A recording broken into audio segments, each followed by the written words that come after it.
Bon, chers élèves de deuxième année sciences maths, on continue sur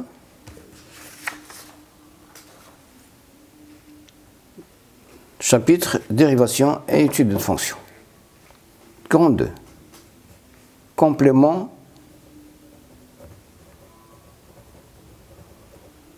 sur la dérivation.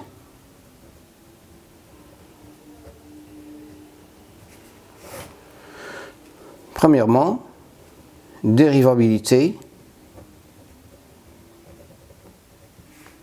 et continuité.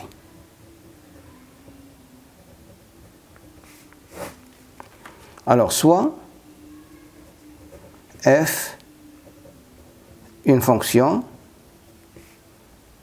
définie sur un intervalle i et x0 appartient à i. Alors f est dérivable en x0 implique que f est continu en x0.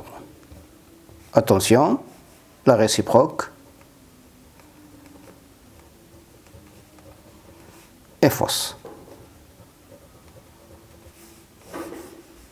Démonstration. On va faire la démonstration. Alors, on a f de x est égal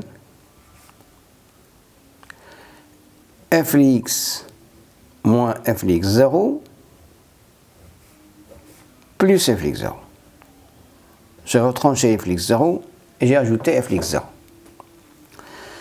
qui est égal. Maintenant, je vais multiplier par x moins x0 et je vais diviser par x moins x0 plus f de x0. Par passage à la limite, et d'après les propriétés sur les limites, on aura limite lorsque x tend vers x0 de f de x est égal limite lorsque x tend vers x0 de x moins x0 fois limite lorsque x tend vers x0 de f de x moins f de x0 sur x moins x0 plus la limite lorsque x tend vers x0 de f de x0 qui est égal. Ça c'est 0, ça c'est f' de x0 puisque f est dérivable en x0 et ça c'est une constante, c'est f de x0 qui va me donner f de x0. Donc f est bien continu en x0. Maintenant la réciproque, on dit que la réciproque, on a dit que la réciproque est fausse.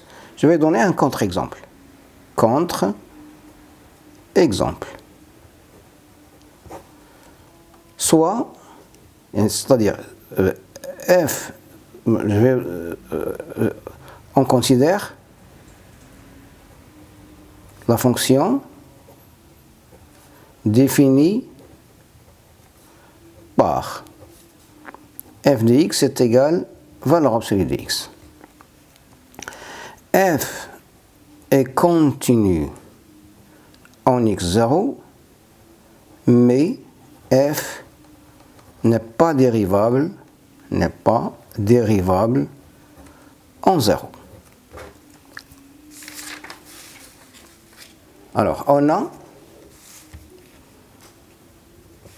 limite de f de x lorsque x tend vers 0 est égal à valeur absolue de 0 qui est égal à 0 qui est f de 0. Donc, f est continu en 0. Maintenant, la dérivabilité. À droite, on a la valeur absolue de x est égale à x, si x supérieur ou égal à 0, et moins x si x inférieur ou égal à 0. Alors limite de f de x moins f de 0 sur x moins 0 lorsque x tend vers 0 à droite, c'est la limite lorsque x tend vers 0 à droite.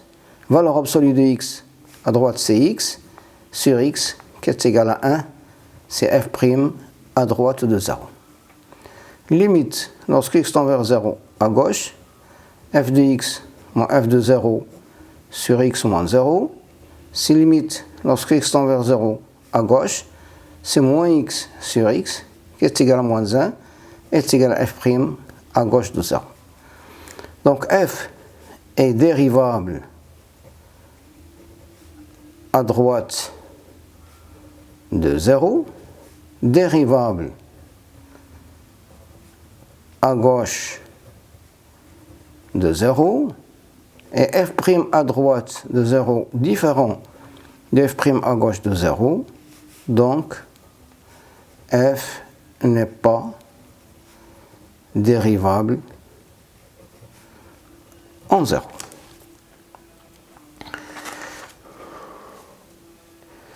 Deuxièmement, dérivée de la fonction composée.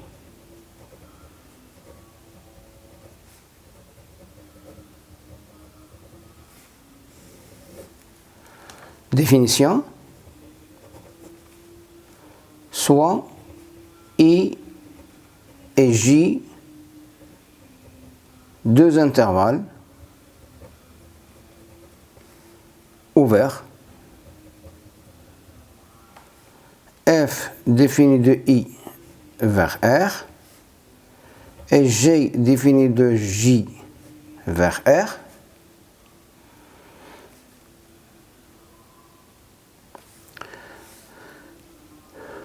avec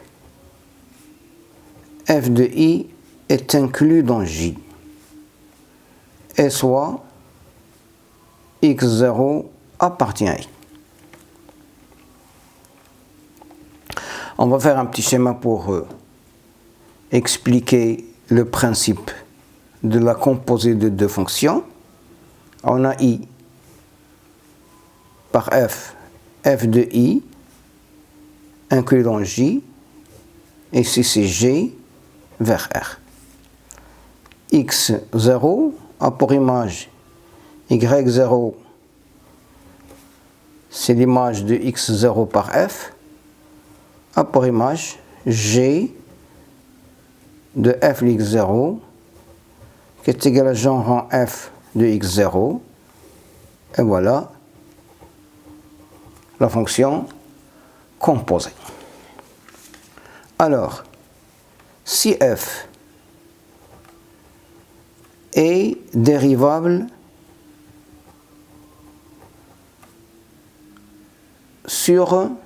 dérivable en x0 et g est dérivable en y0 qui est égal à f de x0, alors g rond f est dérivable en x0 et on a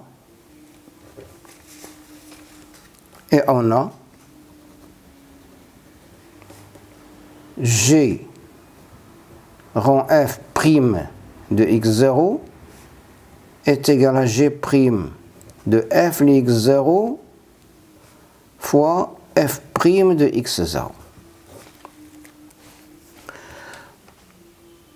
Si f est dérivable sur I et G est dérivable sur f de I qui est inclus dans J, alors G rond f est dérivable sur I, et on a, quel que soit x appartient à I, g rond f' de x est égal à g' de f de x fois f' de x.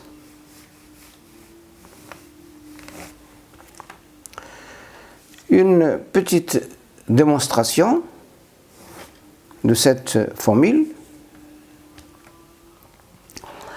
Alors, g' soit x0 appartient à I. On a g rond f' de x0 est égal à la limite lorsque x tend vers x0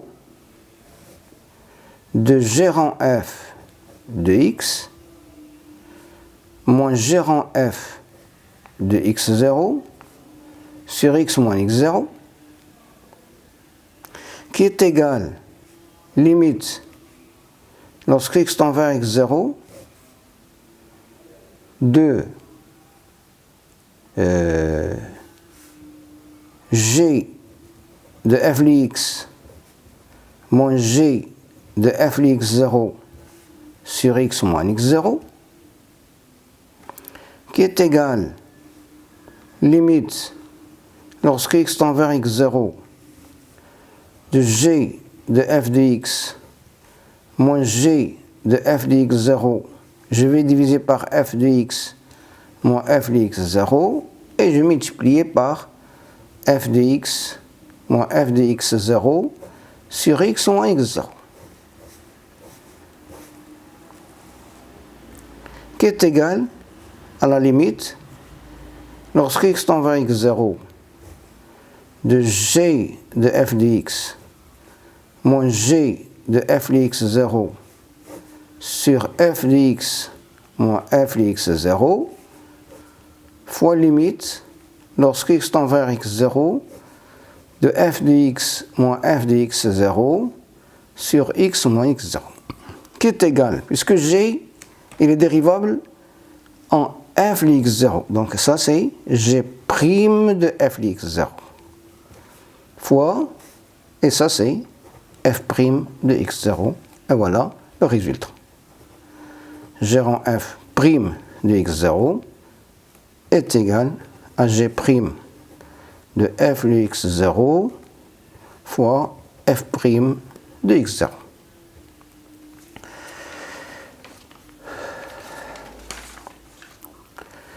Je passe maintenant à la correction.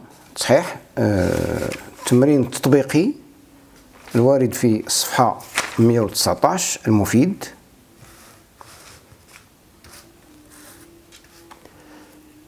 التمرين يقول premièrement montrer que la fonction f x apparemment sinus x cosinus x est dérivable sur R, puis déterminer sa dérivée. Deuxième question, étudier la dérivabilité de la fonction g, x apparemment sinus x racine carrée de x plus cosinus x au cube, puis définir sa fonction dérivée. Alors, la première question. f x apparemment sinus x cosinus x. On considère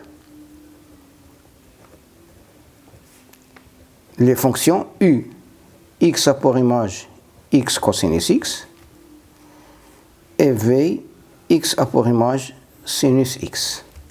On a u et v sont deux fonctions dérivables sur R. Ça c'est cosinus x, c'est une fonction usuelle dérivable sur R. X c'est une fonction dérivable sur R, ça c'est le produit de deux fonctions dérivables sur R, donc c'est une fonction dérivable sur R. Et la fonction sinus c'est aussi une fonction dérivable sur R.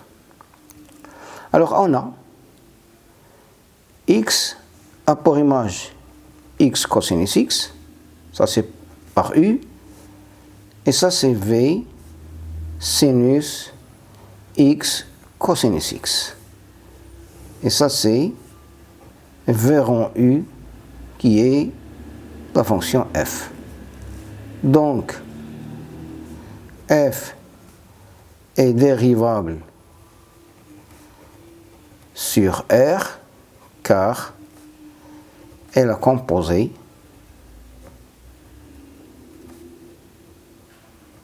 de deux fonctions dérivables et on a, pour quel que soit x appartient à R, f' de x est égal à v' de u de x fois u' de x, qui est égal v', c'est la dérivée de la dérivée de cosinus et cosinus, donc c'est cosinus x cosinus x fois u', la dérivée de u', c'est facteur, la dérivée de x cosinus x, c'est la dérivée de x, c'est 1, c'est cosinus x, moins x sinus x. La deuxième question, g de x est égal à sinus x racine carrée de x plus cosinus x au cube. Bon, on considère u x a pour image x racine carrée de x, v x a pour image sinus x, et w x a pour image x au cube, et la fonction t x a pour image cosinus x. Donc on a u, v, w et t sont des fonctions dérivables sur R, bien sûr. Donc, x a pour image par u, c'est x racine carrée de x. A pour image par v, c'est sinus x racine carrée de x. Donc ça, c'est v rond u. Donc v rond u est dérivable sur R, et on a, quel que soit x appartient à R, v rond u prime de x, c'est cosinus x racine carrée de x fois la dérivée de x racine carrée de x, je vais le mettre ici, x racine carrée de x, qui est x à la puissance 3 demi. Donc la dérivée de x à la puissance 3 demi, c'est 3 demi x à la puissance 1 demi. C'est fois 3 demi racine carrée de x. On a aussi x a pour image par w x au cube et par t cosinus x au cube. Et ça, c'est t rond w. T rond w est dérivable sur R, car c'est la composite de fonctions dérivables, et on a t rond w prime de x, ça c'est pour quel que soit x appartient à R, est égal à t prime de w de x fois w prime de x, qui est égal à moins sinus x au cube fois la dérivée de x au cube, c'est 3x au carré. Donc, quel que soit x appartient à R, g' de x est égal A cosinus est égal à dérivée est égal à cosinus est égal à cosinus x racine carrée de x fois 3,5 racine carrée de x plus ou bien moins sinus x au cube fois 3x au carré. Et voilà, merci.